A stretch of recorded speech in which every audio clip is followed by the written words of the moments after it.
Bonjour à vous, à tous les deux. Bienvenue sur TV5 Monde. Alors, Jean-Christophe Picard, vous venez de publier La colère et le courage, qui est un plaidoyer contre la corruption et pour une république éthique. C'est chez Armand Collin. Vous avez été pendant plus de 4 ans le président de l'association Anticorse, une association qui lutte justement contre la corruption et pour l'éthique en politique.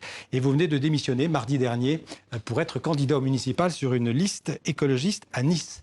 En face de vous, Béatrice Guimont, doctorante en droit et membre de l'Observatoire de l'éthique publique. Vous allez me dire dans quelques instants ce qu'est cet observatoire. Mais d'abord, une question pour vous, Jean-Christophe Picard. Votre engagement politique, pour vous, c'est le prolongement de votre combat contre la corruption Anticorps? Absolument, oui. Il ne faut absolument pas entretenir la coupure entre le monde associatif et le monde politique. Il faut que les militants, les électeurs, les élus s'emparent des thèmes de l'éthique et de la lutte contre la corruption. Il faut qu'il y ait un brassage et absolument pas compartimenter la lutte contre la corruption et le monde politique. Au contraire, il faut bien que ça se mélange. En 2 mots, rappelez-nous ce que c'est Anticorps.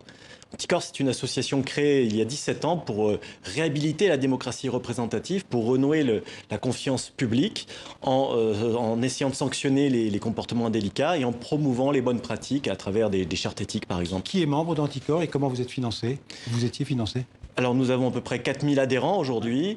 Nous sommes financés par les dons et les cotisations privées. On refuse absolument toute subvention pour être complètement indépendant. Et c'est ce qui nous donne notre force, notre indépendance, mais aussi évidemment on a peu de moyens du coup.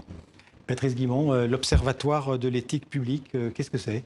Alors, l'Observatoire de l'éthique publique, c'est un think tank, donc avec un format associatif qui a été fondé... Un groupe de réflexion, on va dire? Un groupe d'études? Un peu plus que ça, puisqu'il y a quand même une démarche d'influence qui a été fondée en janvier 2018. Il est à moitié composé de parlementaires, donc c'est transpartisan, puisqu'il y a des parlementaires de droite comme de gauche, et c'est aussi composé à moitié de scientifiques, donc en exclusivité des chercheurs français, professeurs des universités, maîtres de conférences en droit, en histoire, en sciences politiques. Et votre boulot, en fait, c'est de faire des études? Voilà, alors nous, c'est de prendre un peu de hauteur, de ne pas réagir à chaud sur des sujets ou des affaires en particulier, mais c'est de lier ces affaires-là, de comprendre et de faire des propositions au pouvoir public pour que la transparence et l'éthique progressent en France. Alors, Jean-Christophe Picard, selon l'ONG Transparency International, que vous connaissez bien, la France se classe fin 2019 23e sur 180 pays recensés. Je vous pose la question à tous les deux, je commence par vous. Selon vous, la corruption, elle se porte bien en France ? Et on a perdu des places. On a perdu des places. On est 21e. Voilà, donc c'est dommage parce qu'on est un pays quand même, le pays des droits de l'homme, on mériterait mieux, un meilleur classement et on n'est pas à la hauteur des ambitions, des valeurs que l'on porte. On pourrait quand même faire davantage. Ce qui veut dire qu'il y a de la corruption en France ? Bien sûr, il y a de la corruption en France. Il y a même une estimation du groupe des Verts de l'Union européenne qui estime que le coût de la corruption chaque année pour la France est 120 milliards. Le coût de la fraude fiscale est estimé par le syndicat Solidaire Finances Publiques à 80 milliards par an. Donc ça s'ajoute, 120 milliards plus 80 milliards. On est à 200 milliards, donc il y a une corruption et ça a des conséquences sur chacun d'entre nous, parce qu'on va payer plus d'impôts, plus de taxes, on aura des services publics moins bons, des prestations sociales diminuées, donc ça a des vraies conséquences sur chacun d'entre nous. Béatrice Guimont, vous confirmez ces chiffres ? Oui, c'est exact. Après, il faut se dire aussi il y a 570 000 élus en France, que la corruption, la difficulté, c'est que c'est quelque chose qui est diffus, qui est par principe... qui touche les élus nationaux comme les élus locaux. Comme les élus locaux. Et donc, c'est quand même difficile, en fait, de réussir à circonscrire le phénomène, le limiter puis l'empêcher. Alors, il y a plein de choses dans votre livre aussi, dans ce que vous faites à l'Observatoire, mais l'un des problèmes, vous le dites, c'est que le président de la République, en France, il concentre trop de pouvoir. Vous parlez même d'un président tout-puissant. Pourquoi c'est si, comment dirais-je, ça impacte autant la question de la corruption, le pouvoir du président? Écoutez, ça c'est un peu le défaut de la Ve République, c'est qu'effectivement on a un président tout puissant, il va avoir un pouvoir de nomination colossal. C'est son programme qu'on va appliquer, même si logiquement le chef du gouvernement c'est le Premier ministre, mais vous savez très bien que du fait que le président soit élu directement par les citoyens, ça lui donne une sorte de très forte légitimité. Donc le programme ne sera pas le programme des députés, mais celui du président. C'est lui qui va en gros décider les grandes lois. Et quel rapport avec la corruption? Le fait qu'il ait beaucoup de pouvoir. Il pourrait faire beaucoup. En fait, c'est lui qui... Il pourrait faire beaucoup contre la corruption. C'est lui qui décide finalement si on va faire ou pas faire. D'ailleurs, il s'était engagé, et ça c'était très bien, à faire voter une grande loi de moralisation quand il serait élu. Elle a été votée, mais elle est pas du tout satisfaisante puisqu'elle épargne les élus locaux, elle épargne les campagnes électorales, le fonctionnement des partis politiques. Donc on est très en deçà de ce qu'on aurait dû faire. Il y a eu des progrès quand même. Hein. Il y a eu la création de la Haute Autorité pour la transparence de la vie publique en 2013. Et puis j'ai noté aussi en 2017 la loi pour la confiance dans la vie politique. Exact. Depuis donc 2013, ça progresse. c'est à peu près une loi et demie par an, sans parler des décrets. Donc effectivement, il y a une progression. La difficulté, c'est que les chercheurs se rendent compte maintenant qu'il y a un véritable droit de la probité qui s'est instauré depuis 2013, même s'il y a plusieurs lois qui remontent notamment dans les années 80 en matière de transparence financière. Et le dispositif est imparfait. Qu'est-ce que vous appelez un droit de la probité ? Alors, un droit de la probité, en fait, c'est un droit, c'est tout un corpus juridique, un corpus de règles qui va venir interdire, limiter certaines pratiques, imposer des obligations de transparence, comme les déclarations d'intérêt, les déclarations de patrimoine. Ça, c'est des progrès. Ça, c'est des progrès, incontestablement. La difficulté, c'est que toutes ces réformes sont plus ou moins sectorielles, concernent tantôt des députés, tantôt des sénateurs, tantôt des élus locaux, tantôt c'est des niches et finalement ça manque de cohérence. Qu'est-ce qu'il faudrait faire alors ? Il y a beaucoup de choses à faire. Alors symboliquement, constitutionnaliser la Haute Autorité pour la transparence de la vie publique, par exemple, inscrire dans la Constitution, consacrer le principe de probité ou d'éthique en politique, c'est comme ça que ça viendra inonder en fait le dispositif. Et puis après, prendre des mesures très sectorielles. Notamment, par exemple, le déontologue du gouvernement. Nous, on soutient cette proposition depuis plusieurs mois maintenant. On a vu certaines affaires qui ont témoigné du fait que c'était une nécessité. Et voilà, de faire respecter la déontologie dans les actes posés par les gouvernements. Voilà, et puis permettre à certains élus, à certains hauts responsables publics d'avoir un référent vers qui se tourner. Les élus locaux, malheureusement, ne disposent pas de déontologues, de référents déontologues. De fait, ils sont parfois un peu esseulés quand ils ont besoin d'avoir des démarches éthiques. Et les membres du gouvernement n'en disposent pas non plus à l'heure actuelle. C'est une bonne idée, ça, un déontologue ? Absolument, oui, des déontologues. Alors, il faut savoir qu'au niveau local, normalement, on doit mettre en place des référents déontologues pour les agents publics. Alors déjà, ça, c'est pas fait. C'est pas fait dans 80% des collectivités. Donc, il faut appliquer la réglementation et effectivement étendre les prérogatives des déontologues aux élus qui en ont bien besoin parfois. On pourrait parler aussi des lobbies en tout genre. Hein. Vous en parlez, des groupes de pression qui ont trop facilement accès aux ministres, aux parlementaires, ces ministres et ces parlementaires qui font la loi. Donc, je veux dire, c'est très important, les lobbies. Alors aussi ceux qui sont censés contrôler, c'est-à-dire les magistrats du parquet, vous dites qu'ils sont trop souvent encore sous la tutelle du ministère de la ministre ou du ministre de la Justice. Même le parquet national financier, il est aussi sous la tutelle.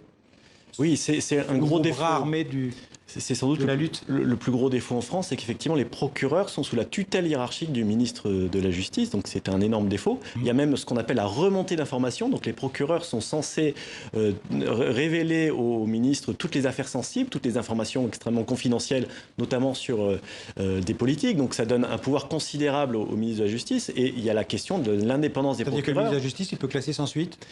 Il peut utiliser ces informations en mauvais escient. On l'a vu avec M. Roas qui avait fait fuiter des informations sur un de ses amis. Donc on voit bien l'utilisation politisée de ces informations. Mais surtout, il faut impérativement que les procureurs qui vont décider des poursuites soient indépendants. Sinon, évidemment, on peut se poser des questions quand certains enterrent les dossiers. Rappelez-vous l'affaire Ferrand. Le procureur avait enterré le dossier et c'est grâce à Anticor qui a un agrément.